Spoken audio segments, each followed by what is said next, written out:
నా కలల కథనం. అందరికీ నమస్కారం. నేను మీ లావణ్యంలోని కథానిక కవితను. ఈరోజు మనం వినబోయే కథ సిరివెన్నెల పార్ట్ 8. ఒకే గదిలో చిన్నగా ఉన్న ఆ మంచంపై పడుకోవడానికి ఇబ్బంది పడుతూ క్రిష్ చాప దిండు తీసుకొని బయట పడుకుందామని వెళ్ళాడు. కానీ క్రిష్ వాళ్ళ నాన్నగారు రాఘవయ్య అతన్ని గదిలోనే పడుకోమని చెప్పడంతో తండ్రి మాట కాదనలేక సైలెంట్గా గదిలోకి వెళ్ళాడు.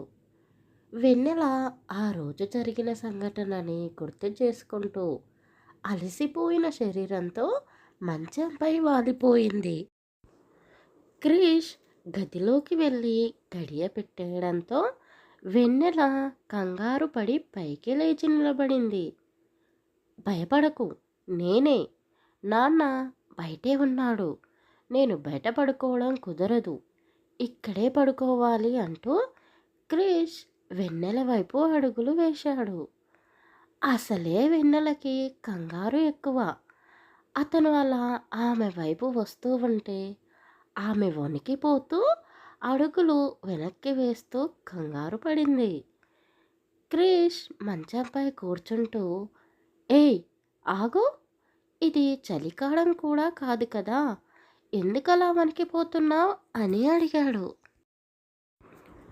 వెన్నెల వణికిపోతూనే తనకి పట్టిన చెమటలను చేతితో తుడిచేసుకుంటూ, అంటే బావా, నేను బయటికి వెళ్ళి పడుకోవాలా అని అమాయకంగా అడిగింది.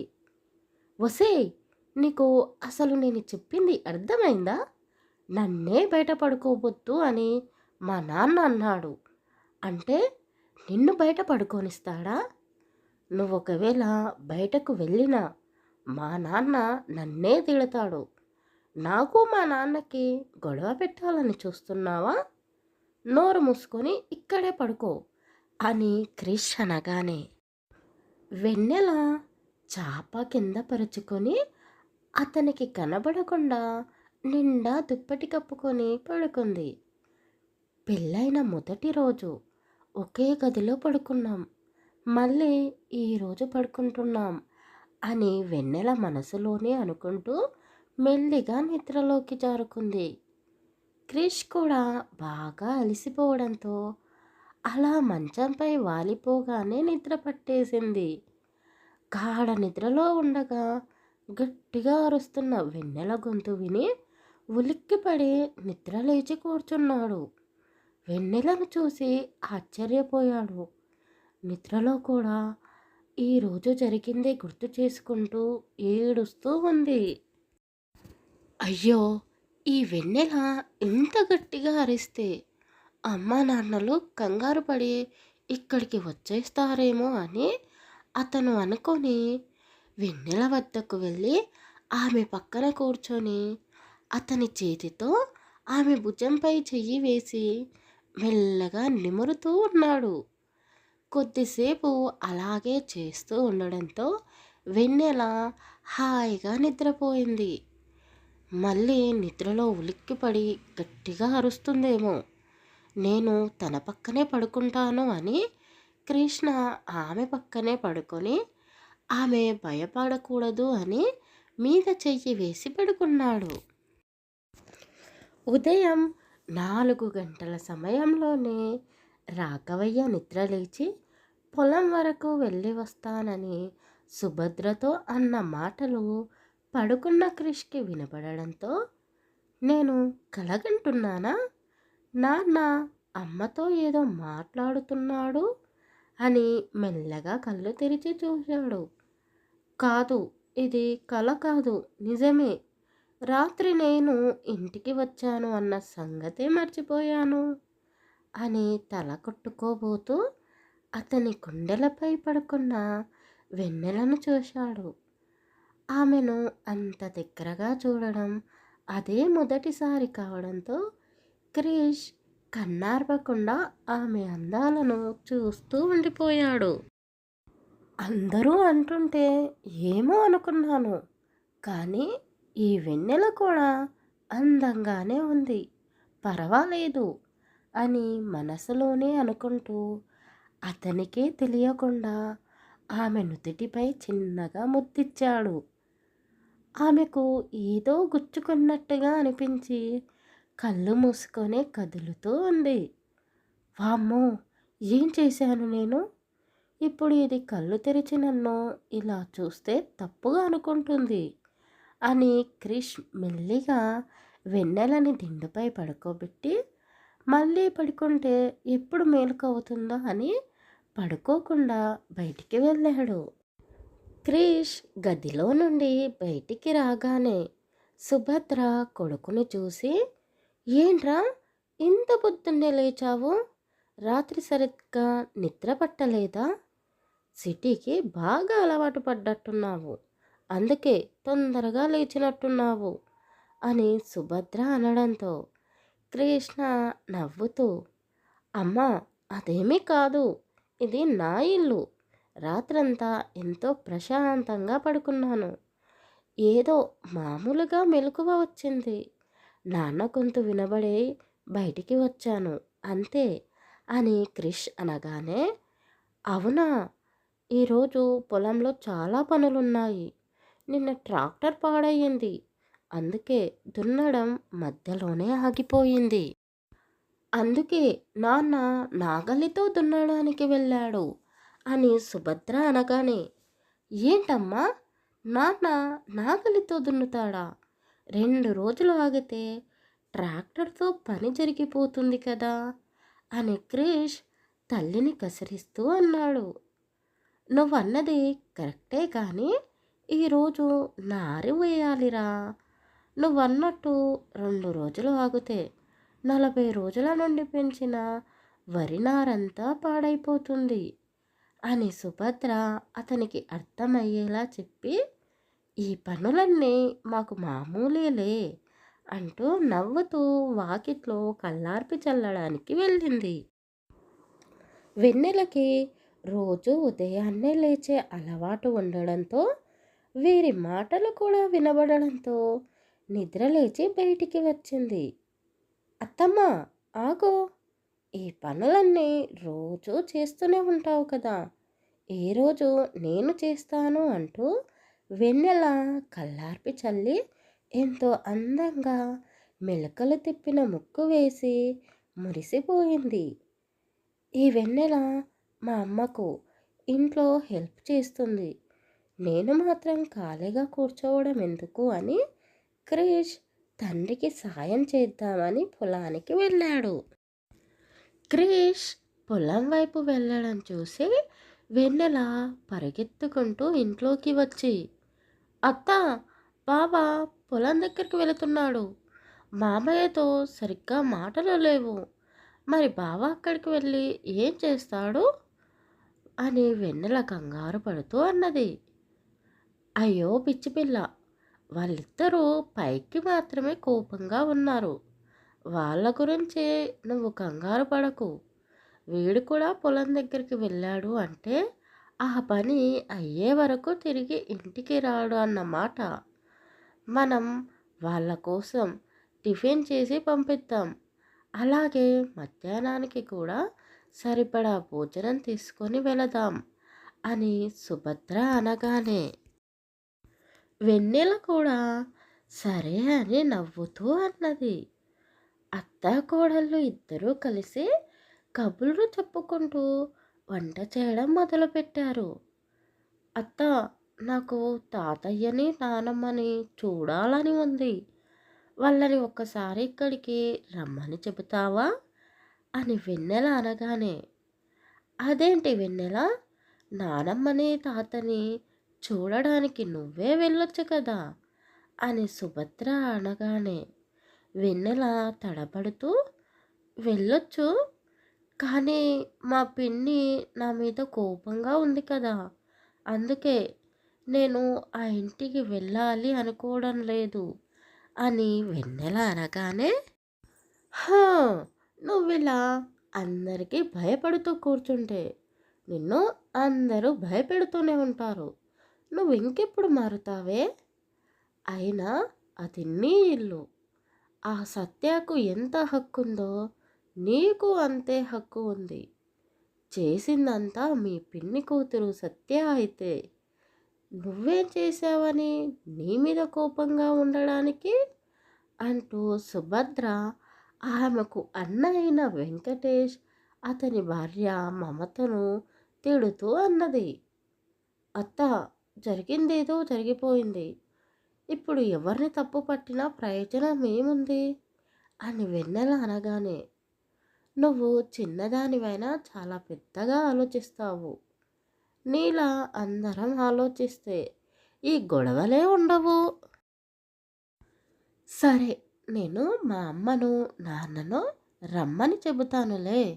మనం పొలం దగ్గరికి వెళ్ళి వచ్చేసరికి వాళ్ళు కూడా వస్తారులే అని సుభద్ర అనడంతో వెన్నెల సంతోషిస్తూ, అత్త, నువ్వు చాలా మంచిదానివి అంటూ ఆమెను గట్టిగా హత్తుకుంది. హా, నన్ను బాగానే హత్తుకుంటున్నావు, కానీ నా కొడుకుతో ఎలా ఉంటున్నావో చెప్పవే తల్లి. మీ ఇద్దరికి పెళ్లి చేసినప్పటి నుంచి మీ గురించే ఆలోచిస్తూ ఉన్నాను అని సుభద్ర అడగడంతో వెన్నెలకి ఏం చెప్పాలో అర్థం కాక, టైం చూసావా, 10 అవుతుంది. మామయ్యకి టిఫిన్ ఎప్పుడు పెడదామనుకుంటున్నావు అని వెన్నెల గుర్తు చేయడంతో, అయ్యయ్యో, నేను మాటల్లో పడి తండ్రి కొడుకుల సంగతే మర్చిపోయాను. త్వరగా వెళ్దాం పదా అంటూ ఇద్దరూ కలిసి నడుస్తూ పొలానికి బయలుదేరారు. వాళ్ళు వెళుతున్న దారి మొత్తం అత్తా కోడల్ని చూసి వెన్నెలని పలకరిస్తూ ఏమైనా విశేషం ఉందా అంటూ ఒకే ప్రశ్న అడగడంతో వెన్నెలకి కాస్త మొహమాటంగా అనిపించింది. ఇద్దరూ పొలం వద్దకు చేరుకోవడంతో వెన్నెల చాలా సంతోషంగా, అత్త, ఎన్ని రోజులు అవుతుంది నేను ఇక్కడికి వచ్చి, ఎంత ప్రశాంతంగా ఉందో, చుట్టూ పచ్చటి పొలాలు, ఈ మట్టి వాసన, అబ్బా, చూడడానికి ముచ్చటగా ఉంది అంటూ వెన్నెల చిన్నప్పుడు తిరిగిన పొలమంతా చూసి సంతోషపడింది. రాఘవయ్య పొలానికి నీళ్లు పెడుతూ కనిపించడంతో సుభద్ర అతన్ని చూసి, ఏమైందయ్యా, ఇంకా నీళ్లు పెడుతూనే ఉన్నారు, పొలం దున్నడం అయిపోయిందా అని అడగడంతో, లేదు, దున్నుతూనే ఉన్నాడు అని అతను విసురుగా సమాధానం చెప్పి కృష్ణ వైపు చూపించాడు. తలకి గుడ్డ కట్టుకొని ఒక చేతిలో నాగలి, మరో చేతిలో కర్ర పట్టుకొని వాళ్ళంతా బురదతో ఎన్నో రోజుల నుండి వ్యవసాయం చేస్తున్న వాడిలా కనిపించడంతో వెన్నెల మొదటిసారి అతన్ని అలా చూసి ఆశ్చర్యపోయింది. సుభద్ర నవ్వుకుంటూ, అనుకుంటూనే ఉన్నాను, వీడు ఖచ్చితంగా ఇలాంటి పనే చేస్తాడు అని. వీడు సిటీలో ఉంటున్నాడు కదా, ఈ పనులన్నీ మర్చిపోయాడేమో అనుకున్నాను. కానీ నా కొడుకు ఏ పని అయినా సరే ఇట్టే చేసేస్తాడు అంటూ సుభద్ర కృష్ణని పొగుడుతూ ఉంది. అవును, నిజమే బావ, అక్కడ ఆఫీస్లో కూడా ఎలాంటి ప్రాబ్లం ఉన్నా ప్రాజెక్ట్ అయినా సరే చేసేస్తాడు. ఇక్కడ కూడా ఈ పనులన్నీ చేస్తూ ఉంటే బావ నిజంగానే సూపర్ హీరో అని వెన్నెల మనసులోనే అనుకుంది. క్రిష్ పొలం దున్నడం అయిపోవడంతో స్నానం చేయడానికి బోర్ వద్దకు వెళ్ళాడు. వెన్నెల, మీ మామయ్యకు నేను భోజనం పెడతాను, కానీ నువ్వు ఈ టవల్ తీసుకొని వాడికి ఇవ్వు అని సుభద్ర అనడంతో వెన్నెల సరే అని తల ఊపి టవల్ తీసుకొని క్రిష్ వద్దకు వెళ్ళింది. క్రిష్ వచ్చింది వాళ్ళ అమ్మ అనుకొని, అమ్మ, కాస్త నా వీపుకు అంటుకున్న ఈ మట్టిని తీసేయి అని అనగానే వెన్నెల కంగారు పడుతూ అత్త వైపు చూసింది. ఆమె పనిలో ఉండడంతో వెన్నెల క్రిష్ వద్దకు వెళ్ళి వణుకుతున్న చేతితో అతన్ని తాకింది. ఇద్దరికీ ఆ స్పర్శ కొత్తగా అనిపించింది. అతను వెంటనే వెనక్కి తిరిగి చూసి, నువ్వా? నేను అమ్మ వచ్చింది అనుకున్నాను.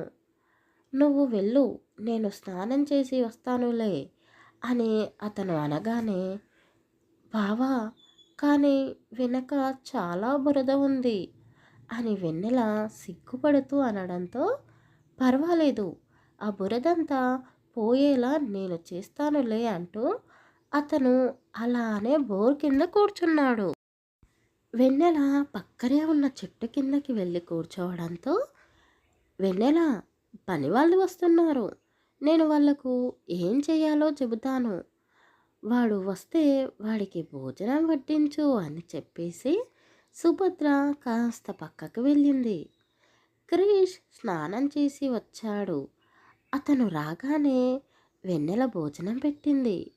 క్రిష్ తింటూ ఉంటే వెన్నెల పక్కనే కూర్చోవడంతో వాళ్ళిద్దరినీ చూసి అక్కడికి వచ్చిన పనివాళ్ళు నవ్వుతూ, ఏంటి కృష్ణ, ఇంకా నీ పిల్లం నీళ్ళోసుకోలేదు అని వరసైన వాళ్ళు అతన్ని ఆట పట్టిస్తూ అనడంతో, అయ్యో అవ్వా, నా పిల్లానికి సరిగ్గా తినడమే రాదు, ఇక పుట్టిన పిల్లలకి ఏం తినపెడుతుంది అని అతను కూడా వాళ్లకు కొంటెగా సమాధానం ఇవ్వడంతో అందరూ నిజమేనా వెన్నెల అంటూ నవ్వుకున్నారు.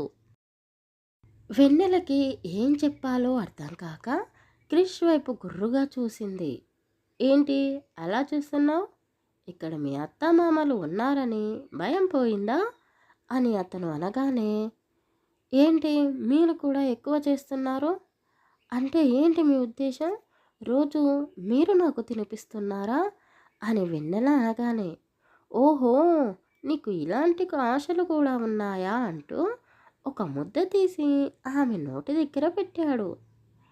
ఏంటి ఇతను ఇలా చేస్తున్నాడు అని వెన్నెల మనసులోనే అనుకొని, నాకు వద్దు, మీరే తినండి అంటూ అక్కడి నుండి లేచి పనివాళ్ళ వద్దకు వెళ్ళింది.